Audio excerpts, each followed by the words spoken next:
सदान मंगलमय मंगलकरण वितरागवे ज्ञान नमोता ही जाते भये रहन्तादि महान करि मंगल करि हो महा ग्रंथ करन को काज जाते मिले समाज सब भावे निज पद राज भावे निज पद राज मिथ्या भाव अभाव ते जो प्रगटे निज भाव सो जयवंत रहो सदा यही मोक्ष उपहाव।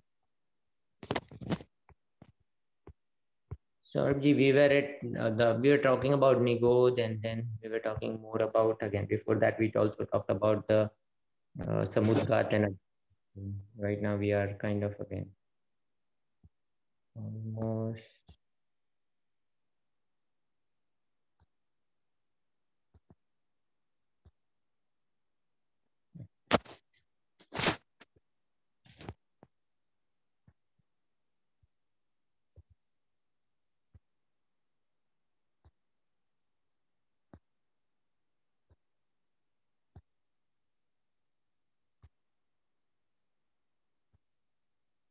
Yeah, we were here, and then we were talking about the Nigod, and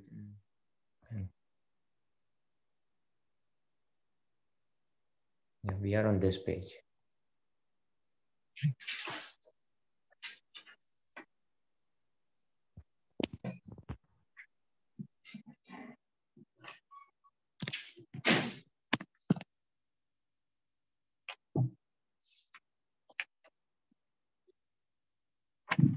जय जिनेन्द्र सौरभ जी।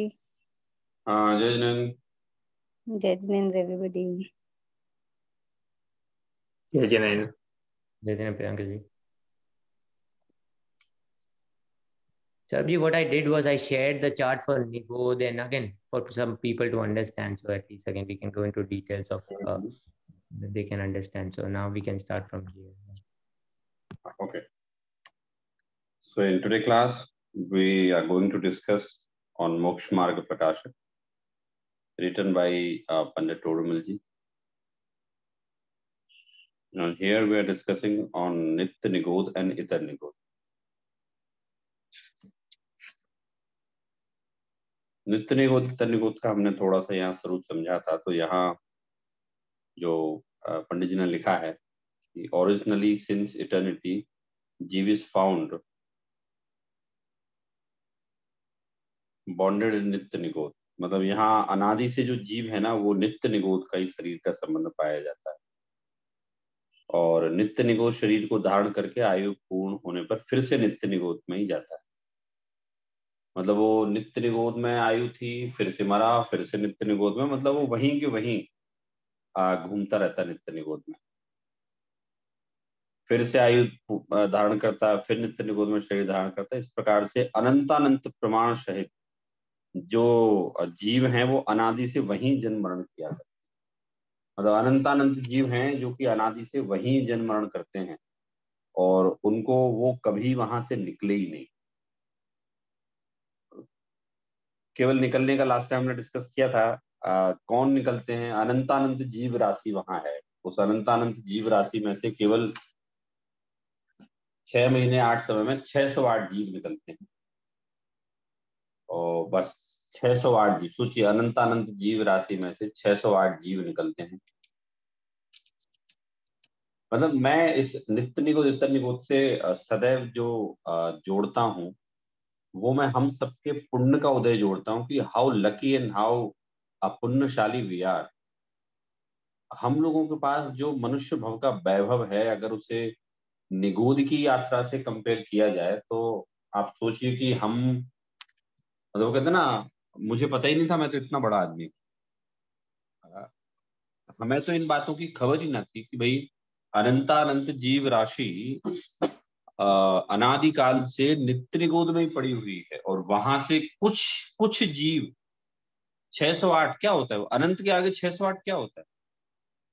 तो ये तो अनंत, मैं कहता हूँ 5,000 करोड़ के आगे 5,000 करोड़ रुपए हों और उसमें से 6 महीने 8 समय में 608 रुपए खर्च हों, तो कह रहे हैं ये तो कुछ भी खर्चा नहीं है, नगण्य है। और यहाँ तो कह रहे हैं अनंत जीवों में से, अनंत अनंत जीवों में से मात्र 6 महीने 8 समय में 608 जीव निकलते, और वो कौन सी पर्याय धारण करते हैं? ऐसे भरत चक्रवर्ती के पुत्रों का आया, सीधे मनुष्य भी बन जाते हैं, लेकिन एक इंद्रिय बन जाते हैं, मतलब अभी मनुष्य नहीं बने, पृथ्वी जल अग्नि वायु वनस्पति कायक बन जाते हैं, 2 इंद्रिय बन जाते हैं, 3 इंद्रिय बन जाते हैं, 4 इंद्रिय बनते हैं, नारक त्रियंश मनुष्य बनते हैं, देव बनते हैं। इस प्रकार से वो जो निगोदीय जीव है वो वहां से निकल के और इस प्रकार से पर्यायों में धारण, अगर वो उतने समय में अपना काम ना करे या मुक्ति को प्राप्त ना करे तो वो फिर से निगोद चला जाएगा। अब जिस निगोद जाएगा उस निगोद का नाम कहलाता है इतर निगोद। तो ये आप, मतलब हमें ये क्लियर होना चाहिए, नित्य निगोद और इतर निगोद क्या कहलाता है। नित्य निगोद जहां से जीव बाहर निकला ही नहीं, कभी नहीं निकला जीव बाहर। और इतर निगोद क्या कहलाता है कि जीव 6 महीने 8 समय में 608 जीव वहां से निकले बाहर, और वहां से निकलकर फिर अग्नि जल वनस्पति 2 इंद्रिय 3 इंद्रिय 4 इंद्रिय हुए, मनुष्य हुए, देव हुए, और वो सारी पर्याय पूरी करके फिर से निगोद चले जाते हैं। तो फिर से जिस निगोद जाते हैं उस निगोद को बोलते हैं इतर निगोद।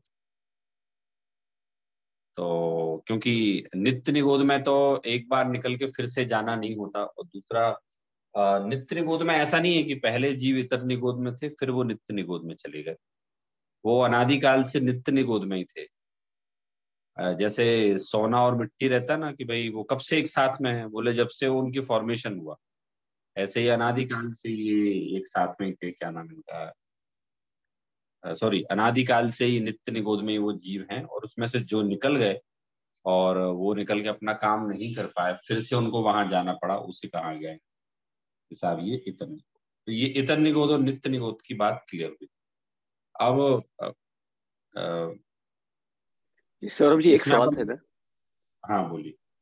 जी, आपने कहा नित्य निगोद में से जो बाहर निकलते हैं जीव वो मनुष्य तक डायरेक्टली आ सकते हैं, और आपने भरत चक्रवर्ती का उदाहरण दिया। तो ऐसा हो सकता है क्या, डायरेक्टली आप मनुष्य में आ सकते हो? हाँ, एक पता है, एक ये भरत चक्रवर्ती के पुत्रों का उदाहरण एक्सेप्शनली मिलता है कि वो सीधे मनुष्य में आए हैं। छेडाला में अपन ने जब पढ़ा था ना, तो छेडाला में लिखा हुआ है, ये नीचे फुटनोट में लिखा हुआ है कि कहीं कहीं ऐसा मिलता है कि वो निगोद से सीधे मनुष्य हो गए। अब लिखा तो वहां है ऐसा कि वो मनुष्य में आ गए, तो उसके अलावा मेरे ख्याल में कोई और उदाहरण है नहीं कि और कोई उदाहरण, तो वो श्वेतांबर मनुष्य में हो ये गए। कहा जाता है कि नित्य निगोद से एक भव करके सीधा मनुष्य में आए थे ऋषभ देव की माता मरुदेवी। उनका ऐसा उदाहरण आता है, मतलब श्वेतांबर शास्त्र में मैंने ऐसे सुना था, बट ये डायरेक्टली आते हैं ये पहली बार सुना मैंने। नहीं नहीं, दोनों दोनों कथन मिलते हैं। एक मिलता है कि वो एक गिंजाई करके जीव होता है, पहले उसमें गए फिर उसमें से यहाँ आए, तो एक हाँ, डायरेक्टली भी मिलता है, और एक एक भाव धारण करके यहाँ आए। दोनों कथन है, वो छेडाला में फुटनोट में दोनों कथन लिखे हुए अच्छा। कि फिर इसको हाँ, कहीं मुझे लगता है इसको इस तरह से समझ सकते हैं कि ज्यादातर जीवों का ऐसा होता है कि हाँ वो निगोद से एक इंद्रिय दो इंद्रिय सब ग्रेजुअल प्रोग्रेशन होता है, परंतु ऐसा नहीं कि किसी का भी ऐसा नहीं हो सकता कि वो ह्यूमन नहीं बन पाए। लाइक तो कर्णानु योग में तो सारे उसके रूल्स क्लियर ही बताए गए हैं ना। तो तिर्यंच में से कोई मनुष्य में आना, तो निगोद भी वो तिर्यंच गति का ही पार्ट है, वो तो पॉसिबल है। तो हो सकता है ना, हाँ सब ज्यादातर जीवों को नहीं होगा, वो अलग बात है, और नहीं होता होगा, बट हो सकता है किसी को ऐसे least। हाँ वो ये बराबर कर्म, वो, ये कर्म की दृष्टि से कैसे समझे कि सभी जीव जो मैंने अनादिकाल में नित्य मैंने निगोद जब में है? ये मेरे सामने बात आई थी तो मैंने ये क्वेश्चन पूछा था एक्चुअली में। तो उनने कहा कि भाई, मैंने कहा भाई निगोदिया को तो कोई परिणाम होते ही नहीं ना। तो बोले आपकी दृष्टि में नहीं होते, आप नहीं पकड़ सकते, लेकिन अगर परिणाम नहीं होते तो वो निगोद से निकल के एक इंद्रिय दो इंद्रिय कैसे होता वो। होता है ना, मतलब इतने तो होते हैं, तो फिर इतने भी हो जाते हैं उसको कि मनुष्य बन गया वो, भले बीच में एक पर्याय धारण की।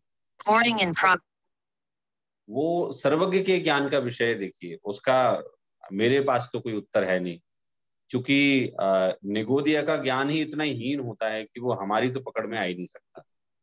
तो वो सर्वज्ञ के ज्ञान का विषय है, बस इतना कहा जा सकता है। मतलब लॉजिकली प्रूफ नहीं किया जा सकता कि भाई उनको कैसे भाव होते होंगे, वो तो मंदिर भी नहीं जाते, मनुष्य कैसे बन गए वो। क्योंकि बाकी हम जो मनुष्य बनने के लिए हम जितना कहते हैं कि कितना डिफिकल्ट है मनुष्य बनना, कितना कुछ कुछ करना पड़ता है, और फिर एक जगह पे अगर हम ये बोले कि भाई निगोद से सीधा मनुष्य भाव में आ गए, तो थोड़ा वो कॉन्ट्रडिक्टरी लगता है कभी कभी। नहीं, देखिए अपन जैसे कहते हैं ना कि साहब एक राजमार्ग है, और जैसे वो हम उन मुनिराज का सुनते हैं कि उनको याद नहीं होता था बिल्कुल, और मतलब ऐसा कि रमोकार मंत्र भी याद नहीं होता था, लेकिन फिर उनने उनको संघ से बाहर निकाल दिया गया, और वो फिर किसी उनने रास्ते में देखा कि कोई माता जी जो है ना वो चावल और धानी को अलग अलग कर रही थी, मतलब चावल उसके छिलकों को, तो उन्होंने बनाया तुष्मास भिन्नम। और तुष्मास भिन्नम मतलब तुष मतलब होता है वो कचड़ा, और धानी, और मांस मतलब चावल। तो तुष मतलब चावल, मांस मतलब वो जो होता है भूसा। तो ये जैसे ये भिन्न है, ऐसे मेरी आत्मा और शरीर भिन्न है, और ऐसा करके उनको केवल ज्ञान की प्राप्ति होगी। तो वो राजमार्ग नहीं है। मतलब कोई बोले कि साहब देखो उनको क्षयोत्सम नहीं था, इतना भी क्षयोत्सम नहीं था कि उनको याद रह सके कुछ भी, तो अभी मोक्ष चले गए ना। वो एक एक्सेप्शनल केस है, बहुत एक्सेप्शनल, एक ही उस टाइप का मिलता है। और वैसे तो राजमार्ग यही बताया जाएगा कि भाई आपको इतनी अक्ल तो होनी चाहिए, इतनी याद होने की क्षमता होनी चाहिए कि आप परिभाषाएं याद कर पाएं, जिनागम समझ पाएं, इतना होना चाहिए। तो राजमार्ग की बात करते हैं ऑलवेज, हम एक्सेप्शनल की बात नहीं करते हैं। मतलब तो वो एक एक्सेप्शनल केस है कि भाई भरत चक्रवर्ती के पुत्र एक पर्याय धारण करके या सीधे वहां आ गए। बाकी यूजुअली होगा तो यही कि वो एक इंद्रिय में आएंगे, फिर दो इंद्रिय में, फिर तीन में, चार में, पांच में, और ऐसे पूरी पर्याय पूरी करके फिर से वो लौट जाएंगे, वो निगोद। मतलब हम भी उसी कैटेगरी में हैं कि भाई हमारी भी ये सारी पर्यायों का जो साइकिल पूरा हुआ, और इस दौरान अगर हम मोक्ष चले गए देन वेल एंड गुड, और अगर हम नहीं जा पाए मोक्ष तो फिर हमें लौट के वहीं जाना है निगोद में, वो भी फिर अनंत काल के लिए।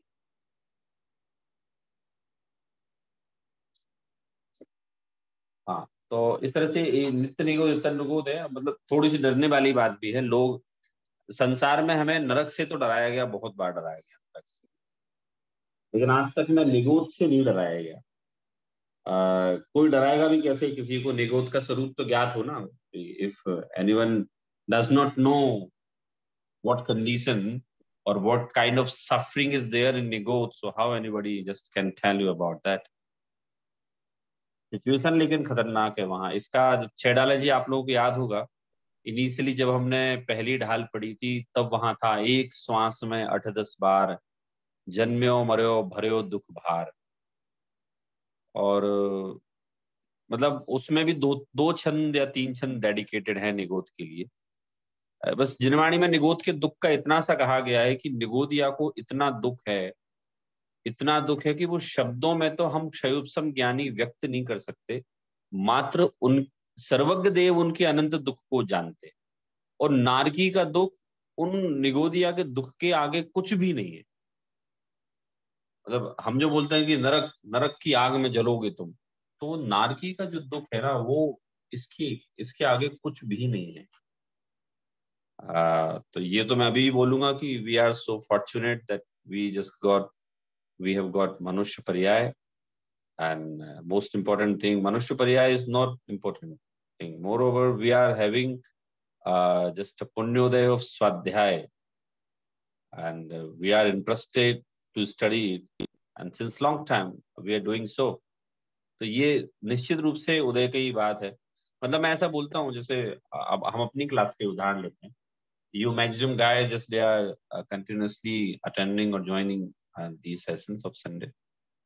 तो मैं ऐसा सोचता हूँ कि भाई पुण्य का उदय है। अब मैं अगर किसी को बताऊं कि आप लोग जिनवाणी पढ़ रहे हैं, ये पुण्य का उदय है, और इतने पर भी अगर कोई पुण्य के उदय को ना माने तो मैं उसको बोलता हूँ मूर्ख है वो। भाई तुम क्यों नहीं पढ़ रहे हो भाई? तुम बोलते हो नहीं नहीं ये तो पुण्य का कोई उदय नहीं है, ये तो हमें बस एक जूम पे हमने क्लिक किया, बटन दबाया, हम ज्वाइन कर सकते हैं। तो मैं बोलता हूँ कि भाई जो लोग जिनवाणी पढ़ रहे हैं उनका पुण्य का उदय है, आप देख लो, प्रत्यक्ष प्रमाण है। और अगर इस पर भी आप ना मानो कि पुण्य का उदय उनका है तो फिर ये यूं समझिए कि ना समझी भरी बात है। और आप लोग भी दुनिया देखते हैं, हम सब लोग, मैं बताता ही रहता हूँ, अब हम लोग बढ़ते हुए एज के लोग हैं, तो अब हमारे पास लाइफ का बहुत एक्सपीरियंस एकत्रित हो रहा है। आप लोगों को वहां का हो रहा है, मुझे यहाँ का हो रहा है। हम लोगों का अलग अलग टाइप का एक्सपीरियंस हम लोग गैदर कर रहे हैं, और उसके बेसिस पे हम कई सारे थॉट्स, नोशंस, एक्शंस ये सब बना रहे हैं। मतलब हम बहुत, मतलब धीरे धीरे we are going to be more sagacious than before. तो अब हमारे मन में भी हमें पता चलता है कि भाई हम समझदार हो गए हैं पहले से। तो अब समझदारी ये बोलती है कि हम जो जिनवाणी पढ़ रहे हैं ना, ये जिनवाणी पढ़ना कोई साधारण पुण्य की बात नहीं। इसलिए मैं, निगोद की जब चर्चा चली है तो मैं हमेशा ये चर्चा सबसे करता हूँ कि भाई आप क्या सोचते हैं कि यहाँ तक की यात्रा बहुत सरल रही है? आप इन्हीं में रोते रहते हो कि हमारे यहाँ तो ऐसा हो गया, अभी तो ये चल रहा है, थोड़ी बहुत बातें वो चल रही हैं। तो हम लोग बहुत पुण्यशाली हैं, अभी निगोद की चर्चा हम लोग कर रहे हैं, क्योंकि टोडरमल जी भी निगोद के बारे में ज्यादा नहीं लिख पाए कि भाई क्या लिखें वो ज्यादा। क्योंकि उसमें तो अपन इतने कह सकते हैं भाई, उनका दुख जो है वो सर्वज्ञ देव जान सकते हैं, छद्मस्त के तो ज्ञान का विषय है नहीं। इतना अनंत दुख उनको है वो, लेकिन दुखी तो होते हैं। कुंजन जी आपने हाथ उठाया था।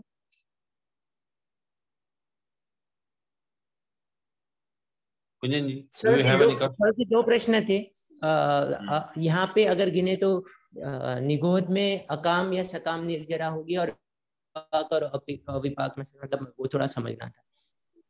वहां मैंने बताया ना, वो ये लॉजिक ही नहीं यूज होंगे, पता है वहां वो उनकी निर्जरा पूरे कर्म का जो सिस्टम है ना, वो सर्वज्ञ के ज्ञान का विषय है, कैसे भाव होते हैं। क्योंकि देखिए निगोदी आपको ना अक्षर के अनंत में भाग ज्ञान होता है। अक्षर के अनंत में भाग ज्ञान, आप समझ लो कि वो मतलब वो अनंतवा भाग हटा दिया जाए, जड़ हो जाए वो, इतना कम ज्ञान है, आप सोचो।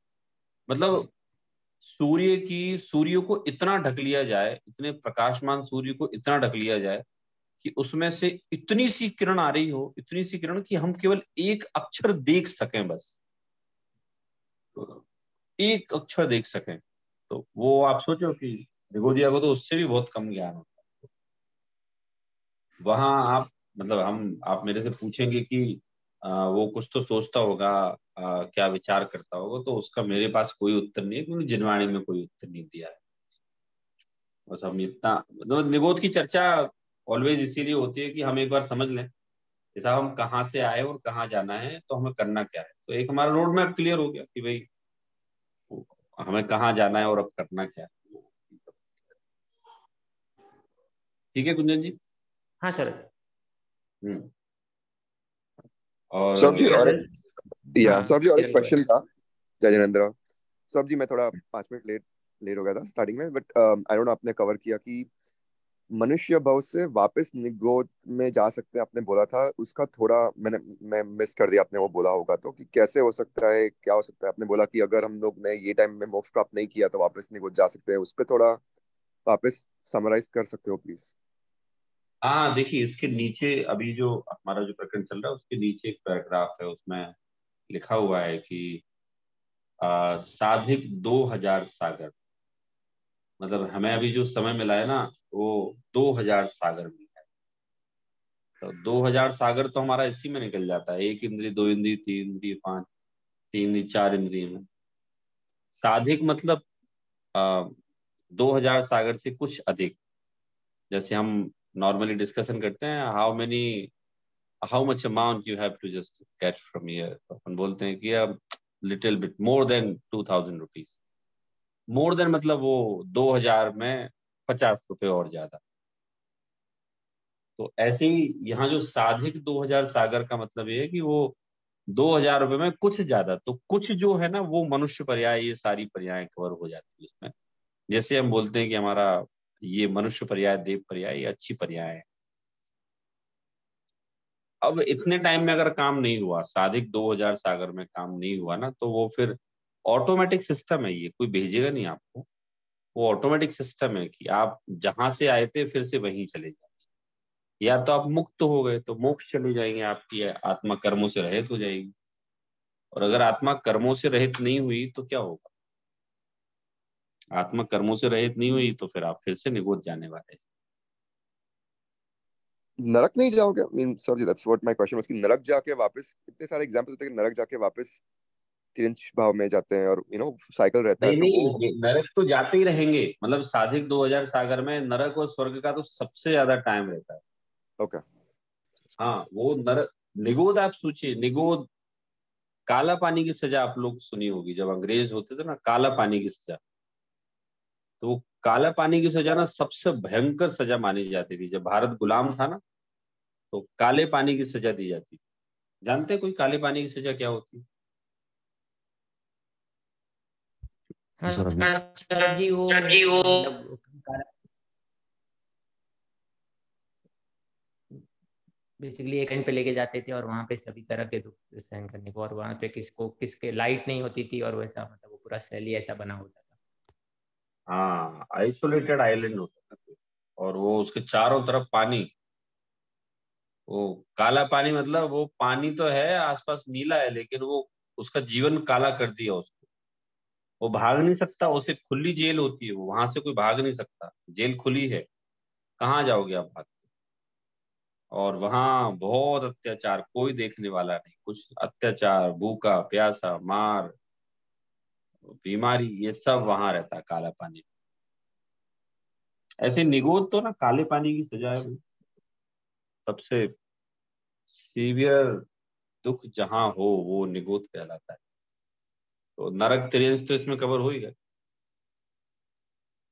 तो इसका निगोद का वर्णन तो मैंने बताया, जैसे कि हम लोग क्यों पढ़ रहे हैं निगोद का वर्णन, क्यों पढ़ना भाई? निगोद का वर्णन इसलिए पढ़ना कि भाई हमें समझ में आ जाए कि भाई हम निगोद हो के आए ना हम तो, और अब हम मनुष्य बन गए हैं तो हम अपना काम कर लें। ठीक है सर भैया जी, जी। थोड़ा उसमें ऐड करने के लिए कहते हैं तो जो 2000 सागर का आपने कहा, उसमें 48 मनुष्य भव और नंबर्स है, कि उसमें से जब निगो से निकलोगे तो तुम कितनी पर्याय किस में मिलेगी। मनुष्य की इतनी 48 है, फिर बाकी देव गति, नरक गति, मतलब सब पूरा नंबर्स है, और अगर तुम उसमें पास करके कुछ नहीं कर सके तो फिर से इतर नहीं हो सकते। हाँ बराबर है। वो अगर आप उसमें पास नहीं हुए तो फिर आप निगोद चले जाएंगे वापस। तो इसीलिए तो देखिए, पता है मोक्षमार्ग प्रकाशक में तो पंडित टोडरमल जी कहते ही हैं, अपन जो पढ़ रहे हैं ना, आगे के अधिकारों में कहेंगे वो कि भाई अपने परिणामों की संभाल रखो, आप समय व्यर्थ मत गवाओ। हम्म? देखिए हमारे प्रतेश जी मेडिकल फील्ड में हैं, डॉक्टर हैं, तो उनको पता है कि कोई मरीज अगर 5 मिनट पहले, 6 मिनट पहले भी उनके हॉस्पिटल आ गया तो उसके बचने की चांसेस 99% हो जाते हैं। वो 5 मिनट लेट आया तो उसके मरने के चांसेस 99% हो जाते हैं। भाई कोई किसी को हुआ, कोई सीवियर हुआ, ब्रेन में क्लोटिंग हुई, ब्लड में क्लोटिंग हुई, पल्स रेट बढ़ गई, बीपी कम ज्यादा हो गया, तो 5 मिनट में हो जाता है काम। जैसे अभी अपनी, आप लोग इंदौर आए थे तो आपको मैं साधना नगर मंदिर ले गया, तो वहाँ अपनी एक साधर्मी है, ज्यादा कोई एज नहीं है, कोई मेरे ख्याल से 35-36 साल की भाभी होंगी, जैन है, बच्चों को पाठशाला पढ़ाती है। तो वो अचानक बेहोश हो गई, ब्रेन उनका एकदम हीट, बहुत हीट मार रहा था ब्रेन, बेहोश हो गई। उनको हॉस्पिटल ले गए तो बोले नब्ज नहीं है, उन्होंने कहा भाई कोई बड़ी हॉस्पिटल ले जाओ। वहां ले गए, फिर वो उनका दवाई ववाई दे के उनका बीपी कंट्रोल में आ गया। डॉक्टर ने यही कहा कि भाई आप टाइम से ले आए, आप लोग 10 मिनट लेट और हो जाते आप तो बस वो बीपी पूरा वो डीप डाउन होके खत्म हो जाता। 40 बीपी बचा था प्रीतेश जी उनका। तो हम मेडिकल इमरजेंसी से जान सकते हैं, अच्छा ये मेडिकल इमरजेंसी हमारे साथ भी हो सकती है कभी, ऐसा तो है नहीं कोई हम अमृत लेके आए, हमारे साथ भी हो सकता है कि भाई अभी हम भले ही अपना टाइम वेस्ट कर रहे हो, we are wasting a time uselessly in talking just nonsense, in doing nonsense and talking nonsense. तो हमें कब मालूम चलेगा कि भाई मैंने अपना जीवन का इतना महत्वपूर्ण समय खो दिया है, कि जब हमारे साथ कभी ऐसा हो कि हम हॉस्पिटल 10 मिनट पहले पहुंच गए या टाइम से पहुंच गए और हमारी लाइफ सेव हो गई, तो हमें पता चला कि 10 मिनट्स का क्या इंपॉर्टेंस होता है। भाई जीवन मरण 10 मिनट में बच जाता है या चला जाता है। इसी तरह से हमारे मनुष्य भव का समय जो है ना, एक एक मिनट बहुत कीमती, एक मिनट में ही मुक्ति का समागम बनते बनते वो नरक में जा सकता है, निगोद जा सकता है, या फिर इससे उल्टा हो सकता है, भाई नारकी जीव मनुष्य गति में आ सकता है। इसलिए समय का, मनुष्य गति के समय का तो बड़ा महत्व है, क्योंकि वो बहुत लिमिटेड टाइम के लिए मिला है। कभी मुझे समय रहा तो मैं आप लोगों को भजन भेजूंगा, टेक्स्ट भजन भी है मेरे पास और ऑडियो भी है। फिर जी इतने प्यारे वैराग्यप्रद भजन है वो, कि उनको पढ़े तो हमें समझ में आता है कि हमारे पुराने कवियों के हृदय में समय के मूल्य को लेकर, मनुष्य गति के महत्व को लेकर उनके मन में क्या चिंतन चला करता था। They all the thoughts and extract they have just poured in terms in form of just writings. एकदम बढ़िया भजन लिखा, वैराग्य प्रेरक लिखा, और बुक भी है मेरे पास ऐसे जो भजन है। तो इस बात पे तो बहुत चर्चा होती है कि how valuable your time is in मनुष्य पर्याय, why you are wasting in just useful things. तो वो जब हम निगोद की बात पढ़ते हैं तो हमें पता चलता है कि भाई निगोद पर्याय में हम थे और अभी तो हम कितने सुखी हैं, कितने अच्छे हैं हम इस पर। इसमें हम पढ़ लेते हैं, ठीक है, 2 पैराग्राफ एक बार रिपीट कर लेते हैं तो ख्याल में आ जाएगा आपको।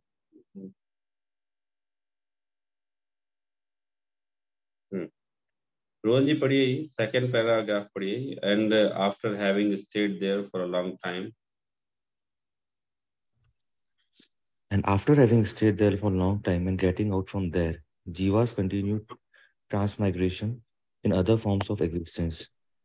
There, the maximum period of transmigration in earth, etc., in mobile form of being, serve jivas, in innumerable kalpas only, and in the mobile forms of 2 to 5 sense being, trust jiva, it is somewhat more than 2000 sagas. In ether nigot, it is 2.5 Udgal Paravartans, wandering in the matter of cycle time, which is infinite period. Some jivas, after getting out from ether nigot and getting served immobile from existence, again go back to nigot. Thus, in one sense, form of existence, the maximum period of transmigration in innumerable Udgal Paravartans only, and the minimum period one Antar Morat in all states of existence. हाँ अब देखिए ये पूरा होगा।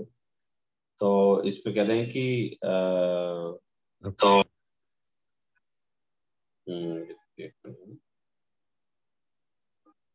इसमें कह रहे हैं कि भाई वहां से निकलकर जो निगोद से निकलकर दूसरी पर्याय में जो भ्रमण करते हैं तो उसका काल तो बहुत कम है। 2000 पे हमने चर्चा की है, सब 2000 सागर जो है उसका काल होता है, और वो पृथ्वी आदि असंख्यात स्थावरों में करता है, पृथ्वी आदि स्थावरों में ग्रहण करता है, और उनका दुख बहुत अधिक रहता है। फिर अगर इस काम टाइम में काम नहीं कर पाए तो वो फिर से निगोद चला जाता है। तो इस प्रकार से जो एकेंद्रीय पर्याय की उत्कृष्ट परिभ्रमण का काल है वो असंख्यात उद्गल परावर्तन है, और जघन्य जो काल है वो तो अंतर्मूर्त का है। तो इस प्रकार से अधिकांश तो एकेंद्रीय पर्यायों का ही को धारण करना होता है। अन्य पर्यायों की प्राप्ति, तो यहाँ एक शब्द आया है जो शायद ट्रांसलेशन में प्रॉपर नहीं हो पाया है, एक मिनट वो निकालिए कुंदन जी, बैक जाइए, इसमें आखिरी पैराग्राफ था ना। हाँ मैं ध्यान देना भूल गया, क्या नाम दिया उसको, काकतालीय न्याय को।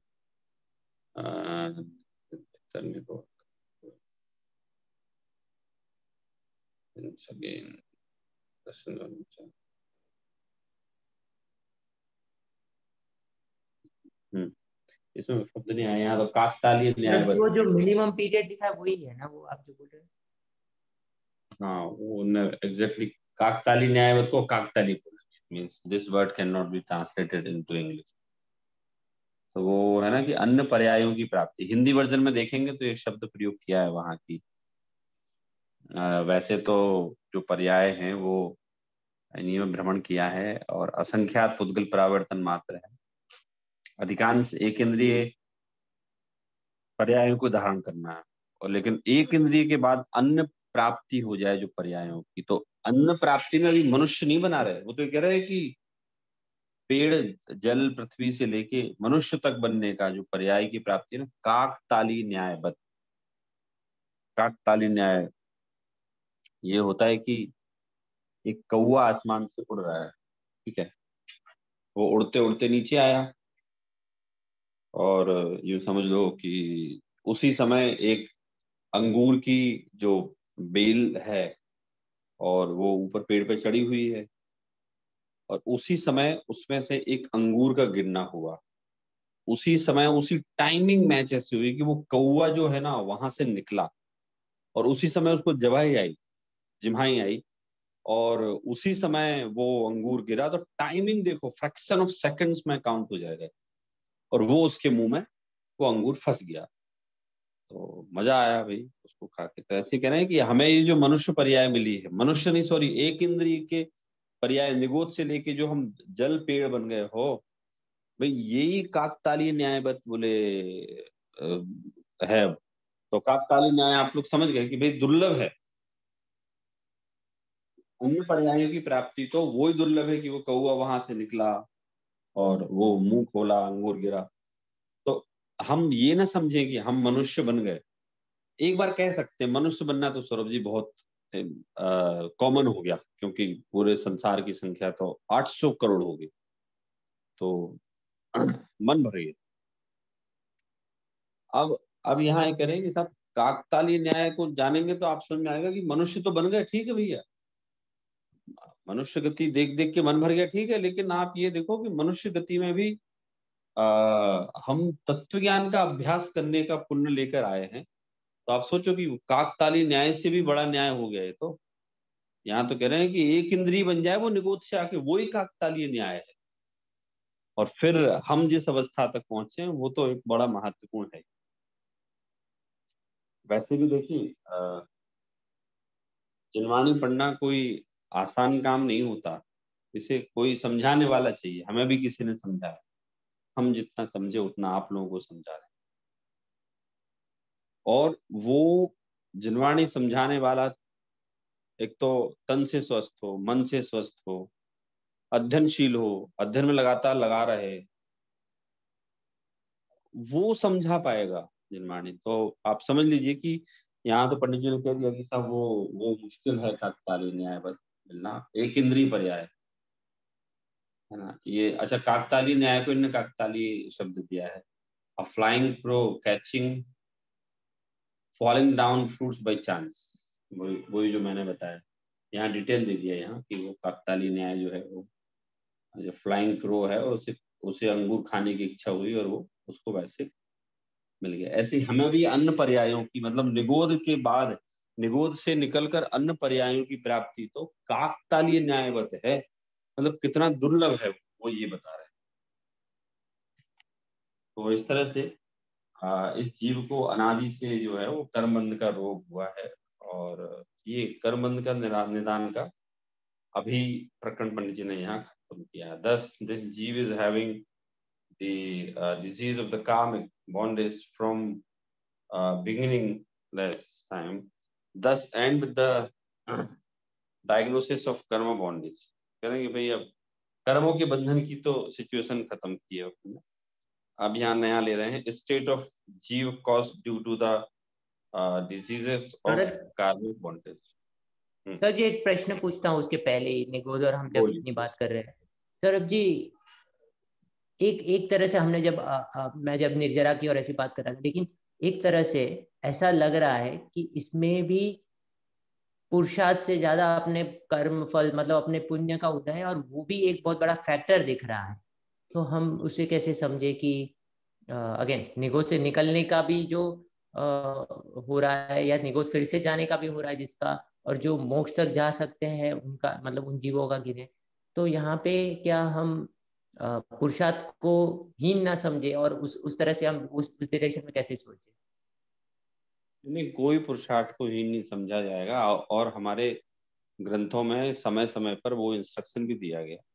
लेकिन अब इसके बाद भी कोई ऐसा समझ ले कि नहीं साहब वो तो पुरुषार्थ का लोप हो गया, वो पुरुषार्थ अब नहीं करूंगा क्योंकि मुझे बता दिया गया, तो अगर आप नहीं समझो उसमें हमारी गलती थोड़ी है।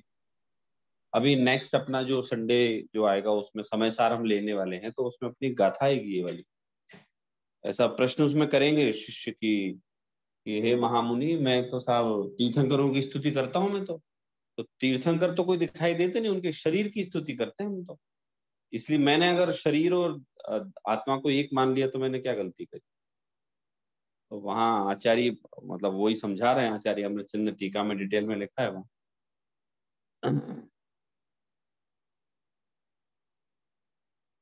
सौरभ जी, कैसे था? बोलिए। तो अभी आप जैसे आदिनाथ भगवान की आपने जो एनिमेशन वीडियो बनाई थी, मैं वो देख रहा था कुछ दिन पहले वापस से। तो उनके जो लास्ट 10-12 भाव जो थे वो सब मनुष्य भाव में या फिर स्वर्ग में कटे, मतलब जब उन्होंने फाइनल बर्थ लिया, या फिर हम स्वर्ग में रहते हैं तो बहुत लंबा समय सर्वार सिद्धि में या वहां निकल जाता है। तो फिर ये जो 2000 साइकिल वाली जो सागर से थोड़ा सा ऊपर वाला जो है, वो सबके लिए एप्लीकेबल नहीं होता है क्या, सब जीवों के लिए, या वो कैसे चलता है? नहीं, सबके लिए होता है एप्लीकेबल।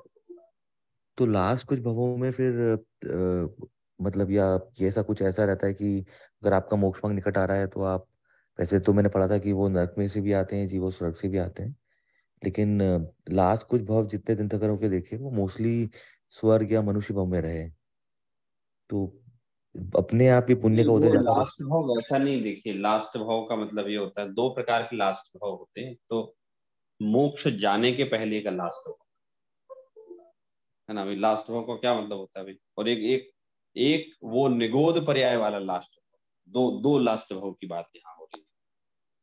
तो है। दोनों लास्ट भाव में से अंतर क्या है? एक को मुक्ति की प्राप्ति हुई, और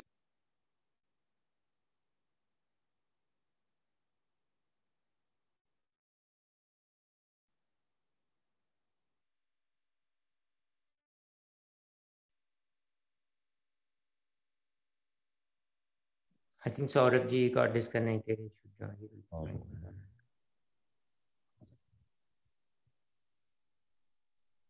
यहाँ पे हम जब सर्वार्थ सिद्धि की बात कर रहे हैं ना, तो वो तो मैक्सिमम 33 सागर ही होता है ना, और इवन नरक में भी मैक्सिमम 33 सागर, तो वो तो हो सकता है ना किसी को 33 सागर से कम।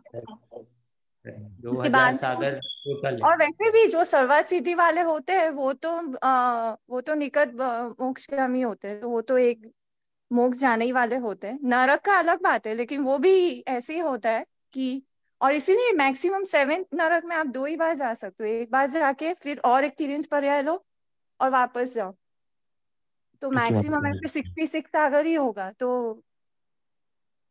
बेसिकली 2012 सागर फिर भी हो जाएगा। Again the whole point is 2000 सागर Okay. में अगर आपने नहीं किया तो आप फिर से निकल जाओगे, बट उसी टाइम के बीच में आप again you go to the मनुष्य 48 is the max you can go, and it is kind of a max, but you, even if you go in all these paryas and don't complete it, you won't be able to go to the 2000 sagars, and you will be below that and you will go back to Nigod then. So it's a very absolute तो max. निगोद का cycle कितना है 2000 सागर के बाद में? 2000 सागर के बाद मैंने अभी व्हाट्सएप में डाला ना, that tells you that number. 48 Manish above is the maximum you can get in that whole number. After once you get again back to निगोद, वो निगोद का साइकिल कितना लंबा रहता है? वो तो फिर इतोर निगोद में फिर से निकलने के लिए फिर से वही होगा जो similar as we were talking about going from नित्य निगोद to इतर is very similar to going from Itar Nigodh to coming back to the Manushya Pariyas, again other Pariyas. It's again based on the amount of Nirjara and other stuff that happens and other stuff. So usme, I don't think there is a specific time period. We can ask Saurabh that question, but I don't know if there is a time period, if anybody else knows it. No, there is no specific time period. It actually निगोद में से निकलना है तो by luck हो जाता है, because वो अनंत time निकल जाता है उसमें. कोई जैसे सिद्ध बनते जाएंगे 108 सिद्ध जो 6 महीने में बनते जाते हैं, उसके हिसाब से साइकिल चलेगी फिर से. Whoever is lucky will come out. So that applies only to Nitya Nigodh, right? When someone goes to Moksha, coming out of Nitya Nigodh to Itar Nigodh is that number for 608. From Itar Nigodh, more than 608, as many can come to Pariyas. You know what I'm saying? When 608 Jeev go to Moksha, the only opportunity you get is from Nitya Nigodh to Itar Nigodh. अच्छा, उसका cycle नहीं है, मतलब कब निकलना है, confirm नहीं है पीरियड टाइम फ्रेम.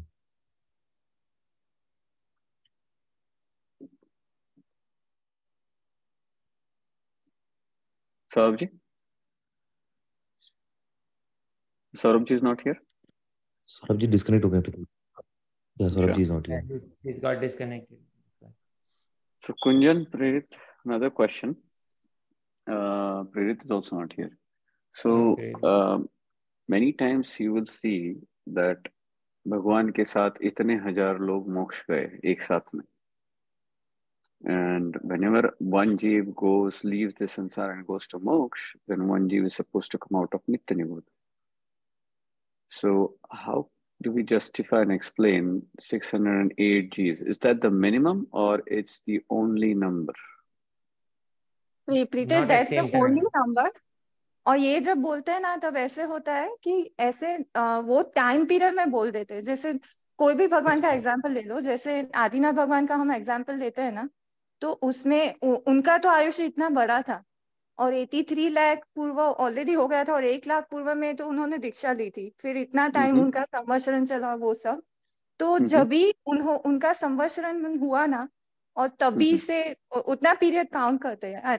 यानी वो एक लाख पूर्व में इतने जीव गए एसेंशियली. हाँ, पर ऐसे नहीं होता है कि उनके साथ में ही चले गए, वैसा नहीं. बट वो पीरियड काउंट करते हैं और उसमें इतने लोग गए मोक्ष में. तो वो कभी भी ऐसे नहीं होता है कि वो that number never exists. ये डाउट मुझे भी था, but that number never exists. It's always 608 never exists.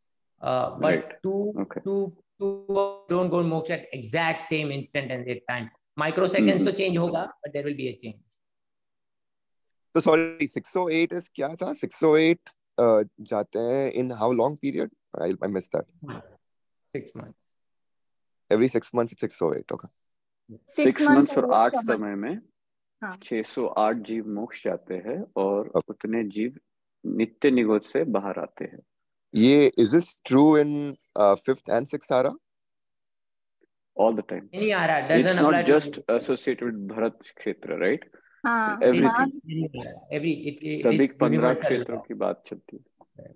या विदेश क्षेत्र में तो ऑलवेज फोर्थ काली है, राइट? चतुर्थ काली है. तो वहां से तो जीव मोक्ष जाते ही रहते, अभी भी जा रहे और हमेशा ही जाते रहते. So देखा जाए तो this time is a better time for महाविदेश क्षेत्र 4th आरा, क्योंकि बाकी कहीं से नहीं जा रहे, सिर्फ विदेश क्षेत्र से ही जा रहे इस बार इस टाइम पीरियड में. Correct. So overall this number applies to everybody, which means right now nothing is happening from Bharat Kshetra, it's all happening from Videsh Kshetra. Yeah. Nitish, आपको ईतर निगोध का पता है क्या कि ईतर निगोध से कितने टाइम निकलते हैं? ईतर निगोध तो it's think of it like एक इंद्रिय बे इंद्रिय जीव. ईतर निगोध को ऐसा सोचो कि it is part of the संसार. It is not मोक्ष, it is not नित्य निगोध. So सिर्फ essentially आप में think of it like जो आलू में ईतर निगोध जीव है, तो we are going back there and coming back. It's a free flow. It has nothing to do with कितने मोक्ष जा रहे नहीं जा रहे. It is free flow back and forth. It's really based on your karma and your पुरुषार्थ and your परिणाम and उदय. तो एक भव के बाद भी आ सकते हैं और कई भव लग जाए निकलने में. करेक्ट, वो तो आपका पुरुषार्थ रहेगा, उसका कोई डिपेंडेंस नहीं है नित्य से या मोक्ष के जीवन से। तो हम it's purely based on your effect. So हम एज अ जीव अब क्योंकि हम नित्य निगोद से बाहर आ गए, तो only way we can go back is like इधर। हाँ correct, we can go back is इतर निगोद, not in nitya निगोद।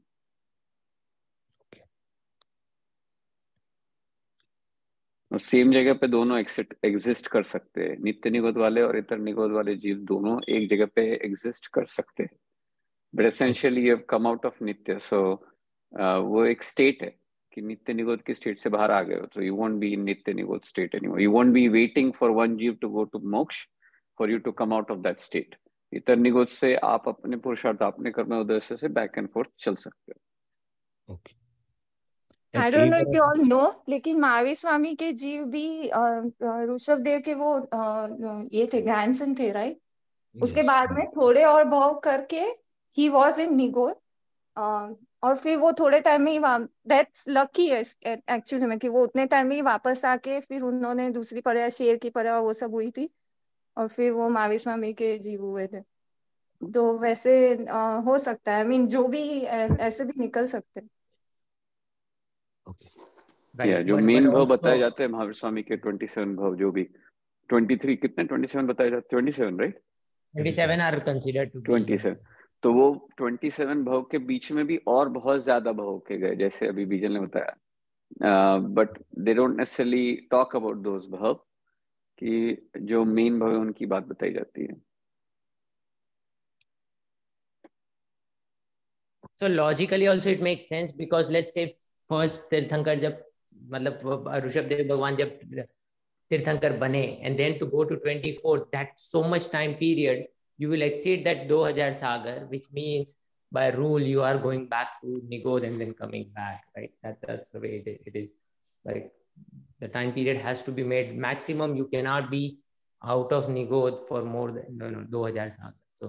So when you go back to Nigod, the karmas and tamaro jo hoye, does that go away basically? Does it start again, the cycle? No, you continue with everything, right? The karmas are never going to go away as long as you are in the 4 gatis. The karmas always stick to you.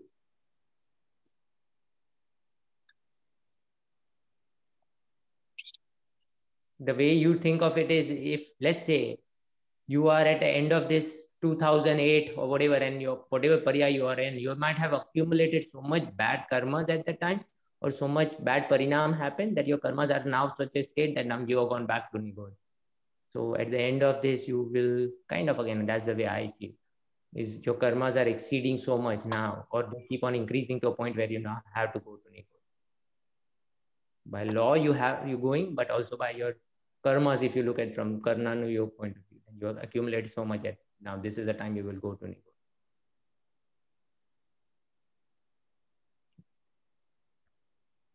Thank you. I don't know. Let me call Saurabh and see if he can join, or we might have to end the class. Let me check. So while that's going on, I have a question. I think I've understood this before, but not understood actually. I have already the question. We are, there is no moksha. People are not going to moksha from this kshetra, right? So how do jeev go from one kshetra to another kshetra? How does that happen? How do you get born in another kshetra? Your question is with Videk kshetra? Yes. तो विदेश क्षेत्र में तो every time 4th आ रहा ही चलता है ना, तो वहां पे तो यहाँ से नहीं. Again, he is asking how do you go to Videsh Kshetra? So basically, yeah, how do you go there? So here is the rule. The bad part, the sad part is, good part is you can go moksha from there. The bad part is only Mithya Drashti jeeves are born in Videsh Kshetra, first of all. No, there's exception of those Shalaka Purush. Okay, they can be Samyak Drashti. Because they come from Sarvat Siddhi and all that. However, that time is gone. When you're in the 5th ara, that time is gone. So I'm trying to say that. Yeah, but in Videsh Kshetra, Samyak Drashti can come. That's only Shalaka Purush do. Right. So again, so that's the rule. But what I'm saying is, Viral. The thing is, ऐसा नहीं कि विदेश क्षेत्र से सभी मोक्ष आते हैं, वहाँ पे भी काफी मिथ्या दृष्टि है, वहाँ पे भी सारे 7 व्यसन चलते हैं, वहाँ पे भी सब कुछ होता है।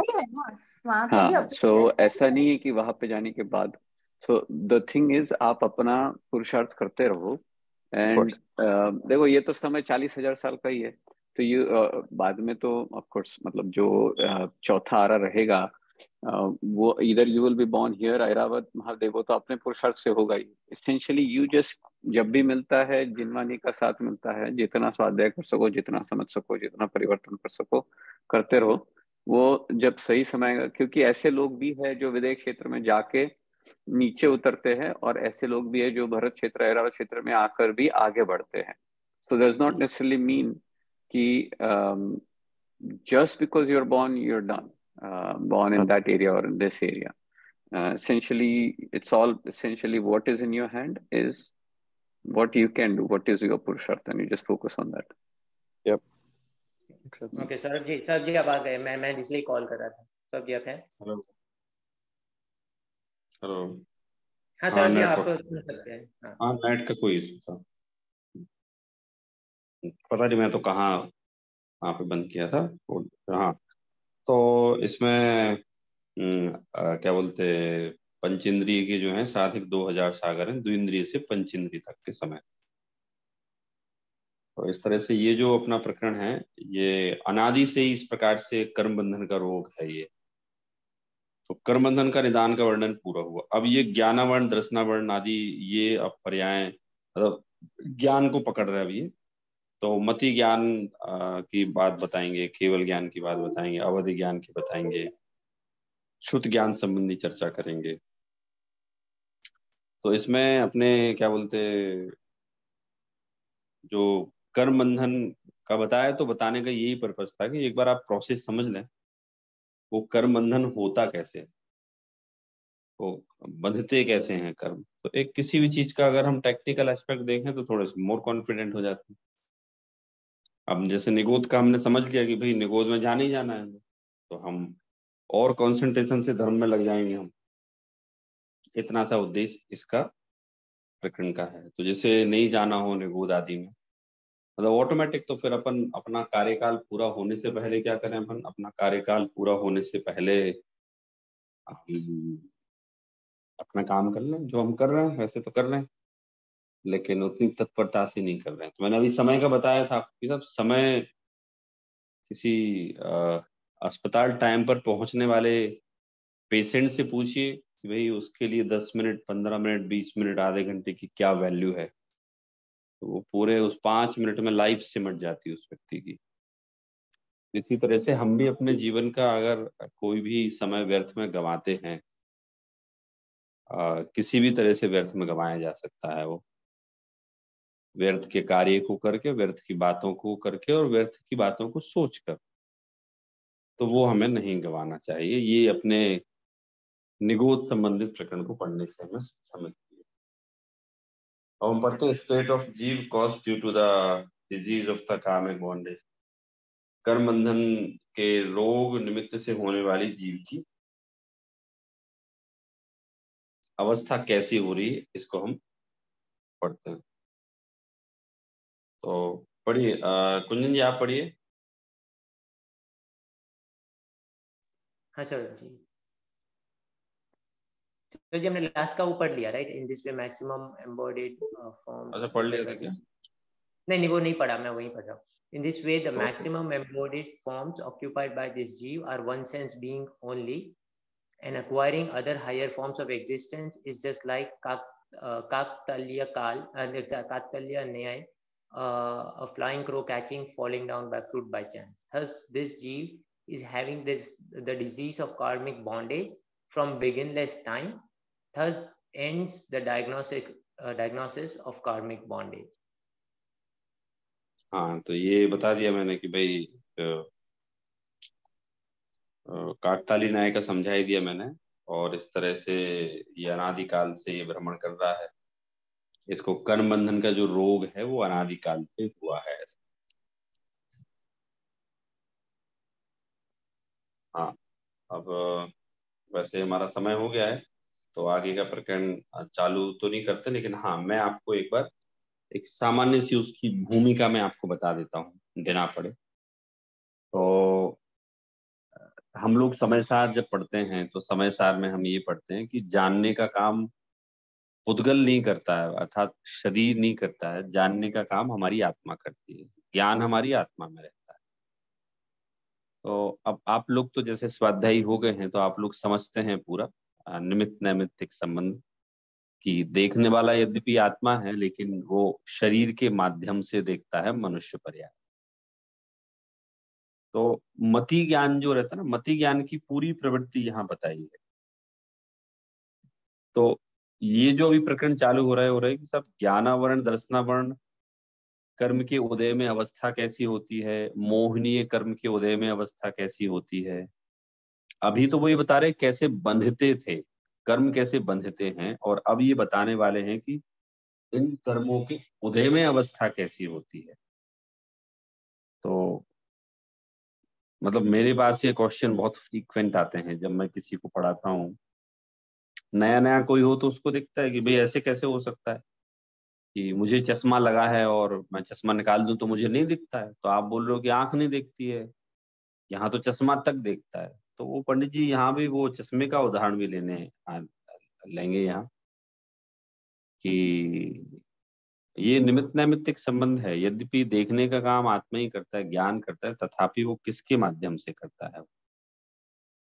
तो वो जो करता है ये, अगर किसी को नंबर हो चश्मे का, मतलब आंखों का नंबर हो, तो बिना चश्मे के दिखाई नहीं देता, क्योंकि आंखों में वैसा कुछ विकार उत्पन्न हो गया और वो चश्मा उस विकार को पूरा कर देता है, तो दिखता है। ये नाम कर्म संबंधी मैंने आप लोगों को समझाया था कि नाम कर्म ने शरीर को स्पेसिफिक फॉर्मेट बनाया है। तो आत्मा उस स्पेसिफिक फॉर्मेट में रहे तो वो सारी मतलब बाहर का जानती रहती है आत्मा, और अगर वो स्पेसिफिक फॉर्मेट गड़बड़ हो जाए उसका जानना भी कम हो जाता है।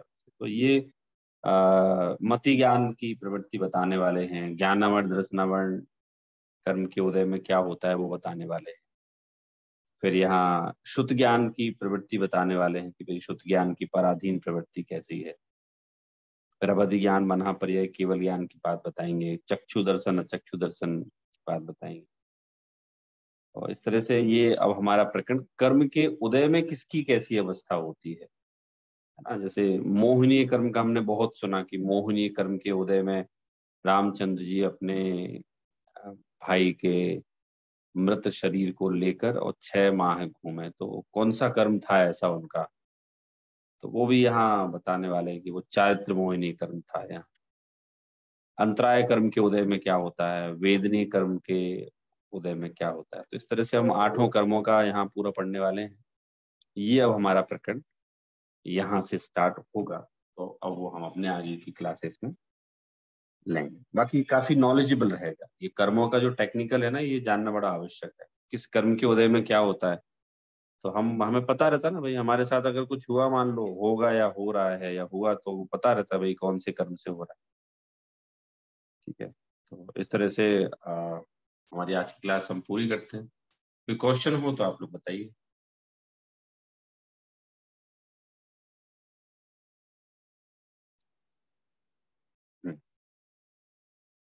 जिनवाणी स्थिति लेते हैं हम लोग। निज निधि निज में बताई, यह अनंत उपकार है। इसके लिए जनवाणी माँ को वंदना सत पार है, वंदना सत बार है। जय जिनेंद्र सभी को। जय जय। जी।